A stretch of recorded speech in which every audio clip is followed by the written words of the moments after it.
I am joined by my friend Anne. Hello, Anne. Hello, it is great to be with you.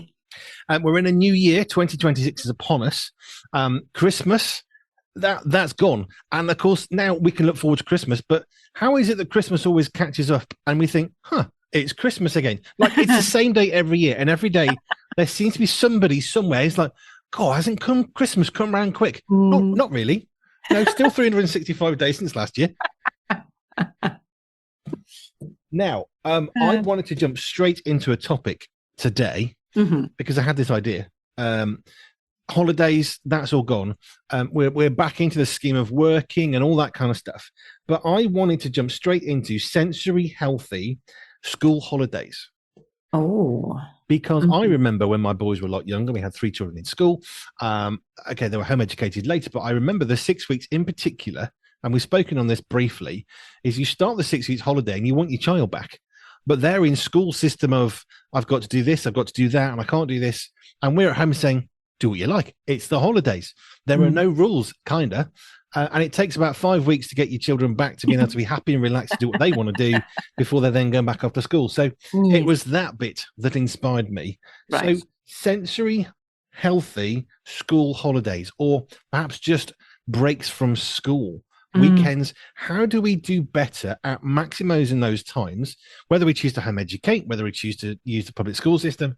How do we make the best use of those times for not just the children, but the whole family in terms Mm. of our sensory health? Yeah. Yeah. That brings in so many different aspects of looking at things from the individual, if you want to just concentrate on one person, or if you're looking at family dynamics. Um, but it is starting with each individual will be different, and we need to find the similarities between the family members to get the best overall. If you're going away on a holiday as a family, you definitely want to be looking at what each child needs and what each adult needs within that. But starting off, I would start with your most complicated in a way, or complex child that struggles with the transition more than anybody else, and have a look and see, right, okay, what is their sensory thumbprint? What are the kind of activities that we need that really make them feel good and feel happy and feel well? Because that transition is really, really hard. It is a hard thing from going from so much structure and also so many people around. If you're in the school system, if you're home educated, it is different. There are still changes, but the transitions are a lot less.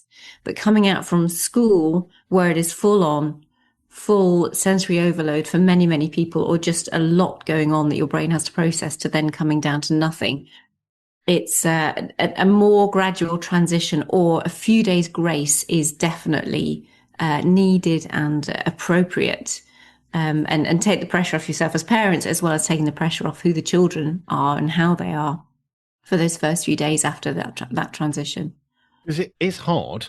I mean, it doesn't matter what your daily situation is, whether you're working in an office or you're a child in a school or you're a truck driver. When you finish your normal schedule, it is really, really beneficial to completely radically change your daily output, your daily schedule, because that's the whole point of a holiday, a rest day, break, is not to do exactly what you've done. Mm. Don't want a busman's holiday, to use that phrase, but actually it is important to do something different. And of course, the different thing is it can be tiring. Yeah, yeah. And the what having those first few days of transition, if you can, it's really nice to take hands off, unless you know that somebody really needs routine. Um, but it's very interesting to try and do the reset. If you've got a short holiday, you won't be able to reset sleep times. I wouldn't recommend trying to reset any normal food times. I would try and keep the feeding and eating and meal times at the same times. Try and keep some consistency. I think when we get to longer school holidays, then I think it's nice to have that freedom and make the most to get to find what their normality is, Hmm. because schools don't actually help you to find what your best way of being is. You have to fit into their system. So it's trying to use the holidays not just for a break and to do something different, but actually work out, what are your strengths? What are the things that really motivate you? What does your natural rhythm look like? What does your sensory environment look like? And make the most of those holidays to find out what life is going to be best for you leaving school at whatever age that happens to be, or checking and resetting like it is with the new year, just resetting. What is my life looking like? Is it the best life? Am I living the best life? And if not, what can you change going into the next term, going into the next year, going into the next season, going into a new workplace? That's what holidays are really, really good for. So you've got your weekends and you've got your 1 week breaks where really you're not fully rested. You're just taking a pause from your daily work. I know that in the past, when we had a 2 week holiday away, which we've only done, I think, 3 times in 30 years, that is absolutely massively different from a break, a weekend, a 4 day weekend, or a week. Two Yes. weeks away, there is a level of relaxation that you can achieve over that because it takes about a week to come down. For I would Yeah. say for most people, most Yeah. normal people, it's about a week to actually unwind from your job in order to rest, which is why a week of holiday, whilst very beneficial, actually a 2 week holiday can be even better. But if you're talking about like a 6 or 7 or so weeks holiday, you can accomplish a lot more, I guess, of coming down from the regimented routine, whatever your situation is. I mean, we're talking about school holidays, but it could be from an office or what have you. But actually, you've got like weeks to come down and weeks to build back up again, so you're fully rested and fully ready again. Mm, mm. And it takes a lot when stress has built up in the system, and people do question teachers' holidays and teachers' pay, but I think teachers need that just as much as the students. They really do, because everybody is shattered at the end of term. Because of the structures, because of the environment, because of the way at the moment we tend to run schools, and they have to be so full on. So it is just as demanding for the teachers and the adults in that environment as it is for the children. It's very effective for certain things, but it is full on, and it's not so great for the brain in other ways. So yeah, having that time to find the real you. So much of life is about what is the real you, and that is so foundational to sensory health, because we start from the basics upwards to work out the sights, the smells, the movements, the feel, the touch, the foods, all of the things that feed into that very baseline of feeling calm, content, coordinated, confident, organized. And from there you can build whatever skills you want on top. But it's vitally important, and such a powerful time to be able to use that. If you can use holidays when you may not be able to change school, you may not yet be able to change work, but they are crucial times to pay attention to how you function best in that holiday season. Also, I'm pro teachers, and the reason why I am is because when you see a teacher, you think, well, if they're only working from 9 till 3, hey, you don't need 6 weeks. You really, really don't. Only teachers don't work 9 till 3. They're probably there at 7 o'clock in the morning till probably 8 o'clock at night, come home, have Yeah. dinner whilst working probably 14, 16 hours a day, maybe conservatively. I don't think I've ever met any teachers who just do 9 to 5. I don't even know if is that even humanly possible, 8 till 4. But the thing is, I've seen so many teachers who they hit their holiday and then they stop because they're tired, and then they're ill and they're sick. So physically, Yeah. they have been working at a particular pace that, in a sense, maybe I should ask Richard this bit, but in a sense, they're kind of protected from illness because they're so busy. They ain't got time to be sick. And as soon as they slow down, Yeah. they are ill. And I've known so many teachers, you can spot the teachers. They're the ones with a cold on the second week of July. It's like, oh, they're just about to finish work. And then they finish and they're ill. Yeah, it is a remarkable thing. It'd be really interesting to get other people's perceptions on that. But also because in my work, I'm potentially on screen at 7 o'clock in the morning, and I can work late. I just flow with work life and integration and sports and holidays and saunas and all the rest of it in between. So I have very much of a flow during the day. But the number of emails that I get at 7, 8 o'clock in the morning or later on at night, it's just like, oh, that's really interesting. That although technically they only work so many hours and during school hours, there's a lot who are so committed, and also they have to. I mean, many are now standing up for their rights and their working hours and things like that, and that's in their court. But that I am communicating with. Yeah, a lot of people outside of typical working hours. I don't have typical working hours, so I can work whenever I choose to. But they, yeah, they are working above and beyond. Interesting. We've gone into teachers, which fits, I suppose. Now, your background, you've got some French parentage, and I Mm. remember going to France in the what was it, early '90s on a school trip, and thinking, why are these teachers going home in the middle of the day when we're in a French school? And it's well, if they're not teaching, they're not paid, so they go home. And I thought, well, that's interesting because in the UK, if you're not teaching, great, you're still working. Just go and sit over there and look after that class while you're on your break. I Uh, know that happens because, like you say, teachers are overly committed. Perhaps some need to be committed in a sense. But I think that we do need to protect teachers from what they're doing because they're doing a really, really thankless job most of the time. But I remember thinking, well, that's really clever. Why, like the teachers are allowed to go home? They have to be there for the lessons, but mm, or they can go home. And I think, well, that's good. Split shifts. They're not bad. Nothing wrong with a split shift. Restaurant staff have been doing split shifts for ages. We mm, do it here quite frequently. Nathan on the breakfast show, he's taken his break later. He'll be up early, work till 10, 11, 12, have a nap, have a sort of siesta kind of, and mm, carry on the rest of the day. Nothing wrong with that.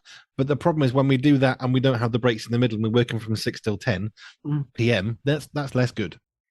Yeah, yeah. And I think that the more I try and working in schools, going back to the school thing, is that we really need to protect the teacher's sensory health because it is as noisy all the time for them, just as much as it is the children. So we need the quiet times more than anything. I think that's the most exhausting thing for me when I go into schools. It's the noise. It's the constant noise that there is no switch off. There is no switch off from that, or very, very little.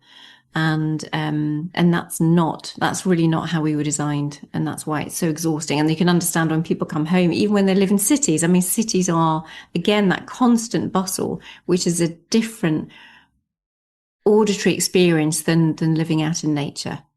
And that's the extra stresses that we bring into our lives when we move into cities, because auditory wise, it is so full on, and there's a lot less physical activity to help counteract that. As you make it out, if you're walking or if you're working in a farm, you've got that lovely balance with physical activity, a calmer auditory experience, and the visual environment is much more natural, much more how our brains originally were designed to function. And I've now written a topic for another day for us to talk about. The thing is, if I've been in a staff room a few times, I'm not education, I'm not a teacher. I have worked in schools a few times here and there, different reasons, but staff rooms, everyone I've ever been into is basically silent, which would make sense because it becomes the oasis of the day. Mm. Okay, usually smelling of cheap coffee, but that's my experience. But actually, it is a silent place, but it's a place of solace. That'd be very interesting. Very happy for people to write in or to comment on this one, what their experiences are like as school staff rooms. You it's can, it's like if you work in shops. I worked in retail many years ago. You never have a break. I know what the law states, and I can tell you today, people probably are not listening to the law either, because if your customer comes back, you want to serve them. mm, That's just the way it was. I was working at a time when you're supposed to take a lunch break. It's very important. And your customer comes in, and especially if you're getting commission, you're not handing it to somebody else and carrying on with munching your sandwich. You're going to mm, dump it and go and run and help someone because you want the commission. mm, So it's all very well to have the law, but then there's reality. And the law and reality don't necessarily mesh as they could. Let's say mm. it that way. But coming back to the holidays thing, I mean, I'm saying essentially healthy school holidays. My brain immediately goes to children, young people, students. But actually, the thing you said about teachers is interesting because it's the noise, but the children don't get a relief from the noise. So if the staff rooms that I've seen are very silent, and they usually are, or the offices, or where the photocopy is actually usually like, apart from the noise of the copier, that's Yeah, it. yeah. But then the children don't get any break because I've been into a few lunchtime areas. I can promise you it's not quiet. It's worse.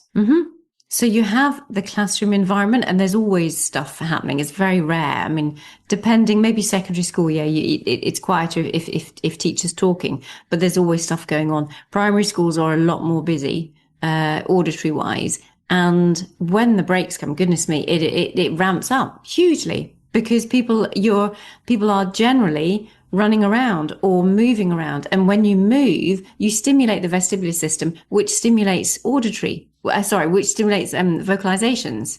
So, like the same way that roller coasters and playground equipment and fairground equipment, they're noisy places because physically we are moving, which stimulates us to talk and to make noises. So, yeah, I mean, primary schools in particular, you get even more auditory input. There is very little break from sounds. I think you and I should start designing schools. It's never Oh, really occurred to me about sensory healthy stuff for children. Oh, I tell you, like I was having a conversation today, because one of the big things was going into the schools, and one of the conversations today, another OT was asking me my advice on something, and I said, look, we need to get the swings into the classrooms, and she looked at me in complete disbelief that this would happen, and I'm saying, no, but it is happening over here. We are starting to see it. The teachers are asking that they recognise that we need this kind of support within our school system. And so, yeah, we've got a long way to go, but there are some things that are changing, and I will keep, beating that drum for sure, because we need it. If we want children to thrive, if we want them to be the best that they can be, and it doesn't matter if they've got a diagnosis, a neurodivergence and anything, having different movement experiences within a classroom will stop the disruptions within the classroom and will help the students so much more attend, behave, and be successful, which is what schools are designed for. I remember at school when we would have PE, we'd have all these different lessons. And then sort of 15 years later, as teachers are put under more intense pressure, especially head teachers, right, you've got to squish more into the school day, and they're trying to squeeze out some of the stuff and thinking, well, PE can go. I remember the conversation. There was like uproar, and the head teachers were basically saying, we don't care. We can't have PE. We haven't got time for it because we've got to do all these extra things. That's not necessary. As important as it might be, it's not necessary to the curriculum. So there was a big debate. I don't know if any schools actually did get rid of PE entirely. There's all we can save money. We can get more classroom learning. But I'm just thinking about like the classic Victorian model of a school where the children are sitting upright at the little desk. They never make a peep. I mean, that's about as bad a learning experience as you can possibly have. The silence might be good in the library, possibly, but actually having to be forced still isn't actually helpful for you. But that's why at primary schools they go mad, it's like a madness when they get let out because they're finally allowed to move again. But the thing is that we've said this a lot. There's a disconnect between young people, children, and adults, and there's not that many difference between us. We don't have, as an adult, a much greater attention span. What we have is the ability to stay silent, which isn't necessarily a positive thing. But I remember things like sermons. Oh, well, adults can cope with 40 minutes. No, they can't. I've been sat through a 5-minute sermon thinking, I'm going to die soon because it's so bad. And I've been through a 2-hour sermon and thought, wow, that felt like 2 minutes, because the ability to deliver is really critical. But I don't feel like adults have that greater attention span to a child, and I don't think adults have got a greater sensory healthy awareness than a child. I mean, we might be a bit more matured, yeah, sure, but actually children need to run around just like adults should need to run around. Yeah, or at least move or have the flexibility to do whatever.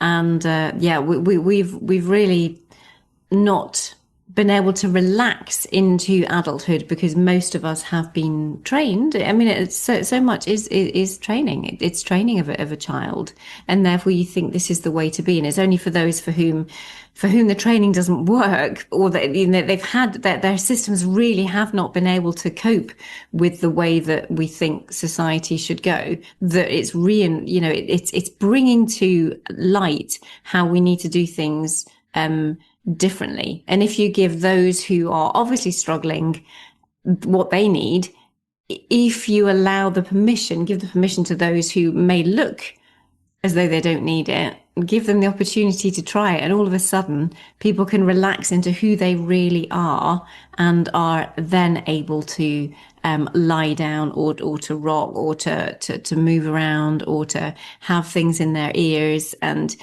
it is fascinating that if we allow a little bit more flexibility for everybody, just quite how we will see the adults change because they are allowed to now, rather than having been trained to behave a certain way. Which, coming back to the sensory healthy school holidays, the idea of the sort of the gentle waves. Have you ever seen the film Surf's Up? It's a cartoon about surfing, but it's quite funny. Okay. There's a brilliant bit, and it kind of it comes through. But there's this wonderful moment right at the end of the film. It's one of my favorite films. But there's the mature surfer and there's the young surfer who's finally got that you can't fight the waves. Right. You have to go with, if you fight it, they're going to win. The sea's bigger. And Yeah. there's this brilliant bit, long strokes, smooth strokes through the water. Because if you're going to fight it, you're just going to lose and you're going to wear yourself out. I just think that right there, that surfing mentality, you can't fight the water. Yeah, it's bigger than you. Hence long smoke. You know, it's all like chill out.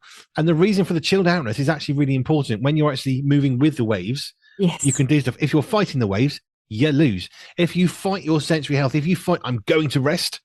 Well, teachers discover every single holiday without any kind of learning time, it seems. Teachers need to go back to school. That's what they need. Some more education on how to not get ill in the holidays. But if we just stop and it's rough and it's abrupt and it's harsh, well, it's no wonder it's going to hurt and we're going to get ill. Interesting, that whole transition through it. But I just think the fact that you force yourself, and people do, they force themselves to do whatever they know that they need to do and that they're being paid to do, and then their own bodies suffer in the process, and then they go. Siestas, that's what we need.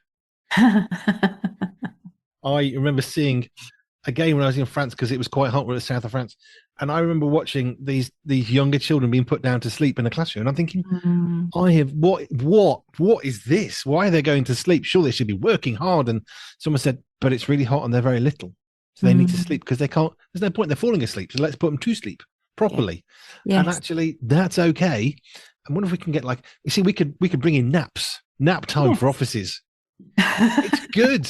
Richard Scott, the good doctor, said napping is good for us. It's a good, almost a good physical discipline. When he was a GP full time, he'd have a nap in the middle of the day, very specifically sitting up no more than 20 minutes. Otherwise, you're going to get groggy and tired. Good. Actually, it's beneficial. It resets and refreshes. If your phone's not working on your computer, what's the first advice you do when you ring the helpline? Have you turned it off and on again? It's not some clever magic trick. It's giving your computer the chance, or your phone, to restart, to refresh, to clear some of the rubbish. So I think sensory healthy napping, that's what we need to do. Yes. Siestas. And one of the the other thing that was coming was that this child in school was being given a he was wandering around the corridors because they felt they needed a movement break. Now that wasn't like the movement break. He needed so much more intensity. He was getting a brain break, but actually he was a bright child and he could have really coped. So this was just part of the conversations again that I was having today, that just having someone outside of the classroom does not mean that is a good sensory healthy break. We have to find out what it is. You know, for him, he needed a lot more intensity. He needed to be doing like handstands outside the class and cartwheels down the corridor and things like that. But yeah, so it's finding, if we have breaks or naps or whatever it is. Naps are different because I suppose that is sleep and that is recharging and rebooting, full stop. But there are other things that we can do to help people through and get through the day as well as possible. We should design schools, you and I. That's the next thing. We can do truck cabs and we can do schools next. We'll fix the school system. We can fix it. Not a problem. But unless we take a look at the thing that we're doing, that we have to do, that we've done, that we've changed because that's how it was, and we've got to do it this way, unless someone can come in from the outside and say, well, why are you doing that? What a waste of time that is. But it's a solution to a problem that we then have to solve, that creates a problem that we have to solve. But you have to look at it from the outside to recognize, well, that's stupid. That doesn't work. But if you're in the midst of it, you're just trying to tread water and not drown, which is probably where most teachers are most of the time, which is probably why so many are leaving the profession. And that's where we need the holidays, going back to sensory healthy holidays, because it helps you, it gives you a different perspective I mean, we do get institutionalized. All of us get institutionalized, whether it be at church or school or the office or wherever. We all develop ways that we think, yeah, it's always been like this, or I like this bit. I like that regularity. I like this is the way that we do things. We naturally, as humanity, flow into that kind of thing, and we look for that.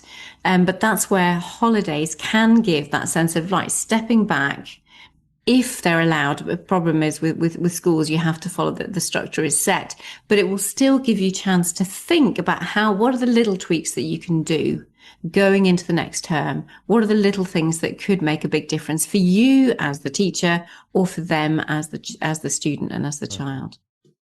Cool. Sensory healthy school holidays. And Laure Jackson and Andy will be designing schools at some point, probably not very soon, but we could do. And everybody out there is thinking, oh, who do they think they are? But we know certain things. We know some things, and there are certain things that would be so good in new schools, and for sure. And the rest of it will be other people. See, I reckon we could problem solve a lot of stuff away if we just actually design something. Because if the British school system was the only one, why do the Finnish not wear uniforms and perform so massively higher than we do? Well, there's got to be something in that somewhere. The way that they operate their schools is totally radically different. But this can't be the only one system that's good and brilliant, mostly because we're at the bottom of the league tables in the world. So I think it's time that we actually looked at education. How can we do this better for the child? There's a radical thought. There you go. The future of the child. Right. Anne, thank you. If you want to touch base with us or Anne, you can email us or just go to the website, pure247radio.org, pure247radio.org/ALJ, and you can contact with Anne Laure Jackson. Thank you. Brilliant. Thank you. Here at Pure 24/7 Radio, we have had the privilege of speaking to some amazing people with amazing stories. Now, what about, I thought I'd go a bit further, what about goat and sheep's milk? Becoming quite popular. Very similar to cow's milk. So we don't use it in the first year of life, you can afterwards. And their nutrient profiles, how good they are, is pretty similar to cow's milk. Allergenicity, how often do they cause allergies? About the same. They're a bit more expensive sometimes. Yeah, it's pretty equivalent. Yeah, we're really excited, especially excited for Josh because it's his first book and he's really passionate with that Gen. Do you say Gen Z or Gen Z? I've heard it said in... I don't know. I'm too old. I don't know. Yeah, we're not in that age category, so we've not got a clue what they're called. It's a pot boiler. It's a good, exciting popcorn thriller. I didn't think it was anything too special, but I think watching it at home, people will probably enjoy it more than I did going to the cinema to see it. Really good film. I love it. You know, I walk into a cinema and I turn my phone off. Nobody can get hold of me for a couple of hours. I'm in a completely other world. Every single time I go to the cinema, and for me, it's like going to Oz. You know, it's like going to another world and escaping and relaxing, and I thoroughly enjoy it. If you have missed any of these interviews or would like to hear them again, you can. Simply head over to our catch-up section at www.pure247radio.org. That's www.pure247radio.org.